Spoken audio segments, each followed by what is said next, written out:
Aku masuk ke transportasi umum dan yang aku lihat adalah orang ciuman. Jadi kalau di Indonesia ya, mereka gaya pacarannya itu paling maksimal itu adalah pegangan tangan seperti ini. Bayangkan coba guys, kalau kalian yang lihat secara mata, secara langsung, apa kalian yang jomblo-jomblo itu nggak iri?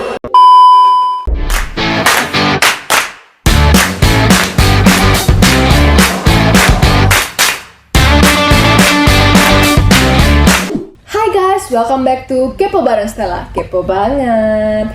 Jadi video kali ini seperti yang kalian sudah lihat di judul videonya, aku hari ini akan ceritakan 10 culture shock terlucu aku. Ya, di awal aku berkuliah di Taiwan. Jadi buat kalian semua yang kepo apa saja sih culture shock yang aku alami, dan buat kalian yang mau kuliah, mau sekolah bahasa di Taiwan, kerja di Taiwan, ataupun cuma jalan-jalan, video ini cocok banget buat kalian nonton dari awal sampai akhir. Dan buat kalian yang suka sama video ini, yuk bantu aku untuk like dan share. Kemudian buat kalian semua yang masih tertarik dengan video cerita aku yang lainnya, kalian bisa komen di bawah ini ya, kasih tahu aku, tolong dong cerita tentang makanan di Taiwan, tolong dong cerita tentang budaya di Taiwan, atau gaya pacaran orang Taiwan, atau kebiasaan-kebiasaan orang Taiwan. Gitu ya teman-teman, kalian bisa komen di bawah ini. Dan juga jangan lupa buat bantu aku subscribe channel aku, supaya kalian gak ketinggalan video-video terbarunya. Oke ya guys, sebelum aku mulai ceritaku, pertama aku mau disclaimer dulu juga guys. Video ini itu berdasarkan pengalaman pribadi aku. Jadi mungkin ada beberapa cerita yang nggak sama atau nggak terjadi di kehidupan orang Indonesia lain yang tinggal di Taiwan. Tapi menurutku cerita ini tuh kebanyakan itu ya mereka juga mengalami hal yang sama. Jadi yuk kalian itu perlu nonton video ini dari awal sampai akhir. Oke ya guys, tunggu apa lagi, langsung saja kita time to kepo.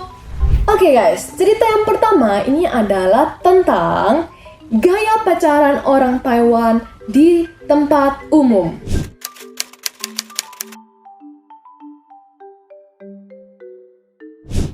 Wah, menurut kalian seru nggak sih ini? Menurut aku ini seru banget. Aku juga shock di awal. Jadi pertama kali aku turun dari airport, terus habis itu dijemput oleh organisasi Indonesia yang ada di kampus. Ya, terus aku masuk ke transportasi umum dan yang aku lihat adalah orang ciuman. Jadi kalau di Indonesia ya, mereka gaya pacarannya itu paling maksimal itu adalah pegangan tangan seperti ini, pelukan seperti ini ya guys. Tapi kalau di Taiwan enggak. Bayangkan coba guys, kalau kalian yang lihat secara mata, secara langsung, apa kalian yang jomblo-jomblo itu enggak iri? Itu culture shock pertama aku ya guys. Nah, terus sekarang aku mau cerita yang culture shock yang kedua.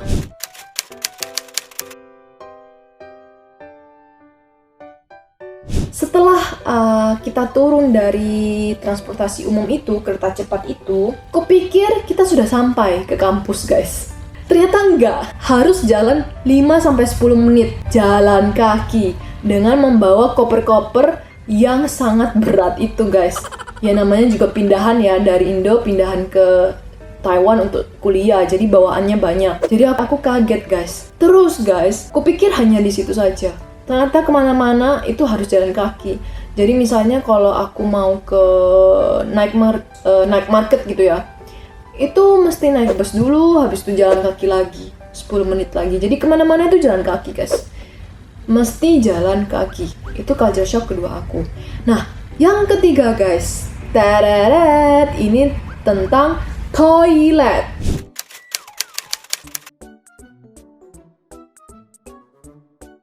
Wow, luar biasa guys. Jadi waktu itu setelah aku meletakkan koper-koper aku di asrama, itu aku kebelet pipis. Terus aku pergi ke toilet. Aku pipis. Nah, setelah aku pipis, aku mau cebok. Aku mau nyari semprotan buat cebok. Ternyata guys, nggak ada semprotannya. Luar biasa. Akhirnya aku cari akal gimana caranya supaya aku bisa cebok. Dan waktu itu, karena ya mungkin waktu itu seingatku di asrama, di kamarku itu baru 3 orang kalau nggak salah. Jadi aku juga sungkan gitu loh ngambil tisunya mereka. Jadi akhirnya aku cebok pakai shower. Nah itu ya. Terus toiletnya yang lain, di luar, di tempat umum gitu ya toiletnya, kalian akan mendapatkan banyak jackpot berwarna coklat di toilet. Lalu yang keempat, itu tentang makanan guys.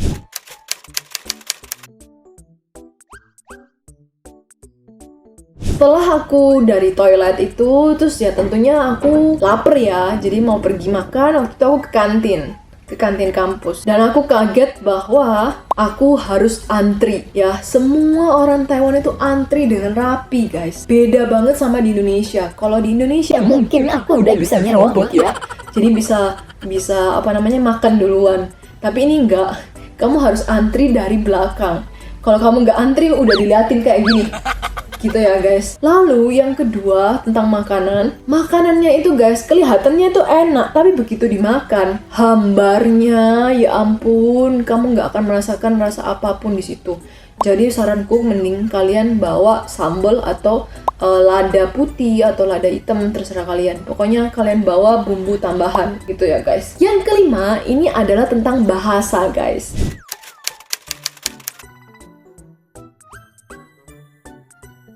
Jadi aku mau ngasih tahu ke kalian, jurus jitu pertama kali aku datang ke Taiwan itu aku ngomongnya apa saja sih ketika aku belanja. Nah ini dia, kalian perhatikan ya. 不好意思，我是外国人，我听不懂。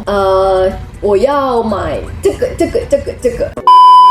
Nah, kalian kayak gitu nggak guys, teman-teman yang udah di Taiwan? Jadi, yang tadi itu aku ngomong apa sih? Jadi aku bilang sama mereka, maaf, aku ini orang luar, aku nggak ngerti apa yang kamu ngomong. Nah, aku mau beli ini. Jadi jurusku itu guys, ceke. Nah, udah selesai. Nah, terus kalau kita mau beli makanan nih ya, kebanyakan itu tulisannya itu kan hanzi, jadi garis-garis gini. Ya otomatis lah aku nggak bisa bacanya kan ya guys. Jadi aku tiap kali pergi makan sama teman-temanku itu kita pasti perlu yang namanya aplikasi Google Translate. Jadi kita scan, terus kita cari tahu artinya itu apa, baru kita pesan. Bayangkan culture shock yang kelima ini ya sedikit melelahkan juga ya. Culture shock yang keenam tentang tempat sampah.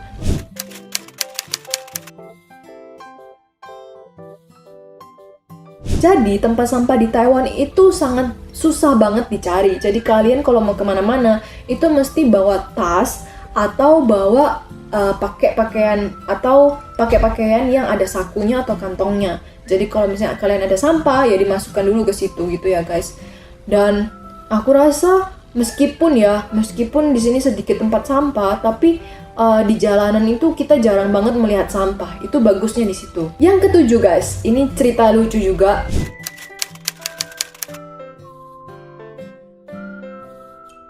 Di awal aku datang ke Taiwan, itu rambutku sudah panjang. Jadi aku ceritanya itu mau potong rambut. Tapi aku dengar dari seniorku bahwa potong rambut di Taiwan itu mahal, sekitar 3-4 kali lipat dari harga di Indonesia. Jadi waktu itu aku memutuskan untuk potong rambut sendiri. Jadi aku potong rambut, ternyata petal guys. Aneh, hasilnya tuh aneh. Akhirnya aku memutuskan pergi ke salon dan mau dirapikan. Tapi ternyata setelah aku kesana, aku tanya dan beneran harganya mahal guys. Tapi anehnya ini nggak berlaku buat cowok ya. Kalau cowok harganya masih normal sih, sekitar 50.000 sekali potong. Jadi kalau misalnya untuk cewek, wow, itu mahal banget. Ini bener-bener culture shock buat aku. Oke, sekarang kita ke cerita culture shock yang ke-8. Ini juga lucu banget guys.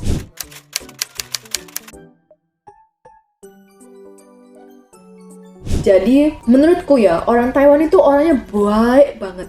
Terus habis itu mereka juga sopan banget. Saking mereka baiknya ya, anjingnya itu menurutku juga ikut baik. Ramah, sopan, nggak guguk kayak anjing Indonesia. Jadi kalau misalnya kalian ke tamannya Taiwan, itu banyak anjing, tapi mereka tuh baik-baik semua guys. Nggak pernah gonggong. Kalau misalnya mereka gonggongnya ke anjing lainnya, bukan ke kita. Jadi meskipun kalian lewat, itu aman, tentram, damai. Jadi anjingnya Taiwan itu juga ramah banget. Ini culture shock yang ke-8 ya guys. Nah terus yang ke-9, baju ketika dipakai untuk kuliah.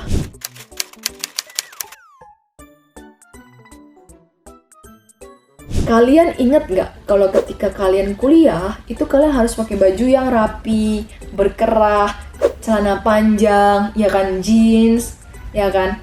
Tapi kalau di Taiwan enggak sama sekali. Bahkan ada yang pakai celana pendek banget. Itu diperbolehkan. Pakai kaos kayak gini itu boleh. Bahkan dosennya pun juga iya pakai celana pendek. Bayangkan tuh guys, luar biasa culture shock untuk cara mereka berpakaian. Kemudian yang terakhir ini guys, ini ceritanya lucu banget.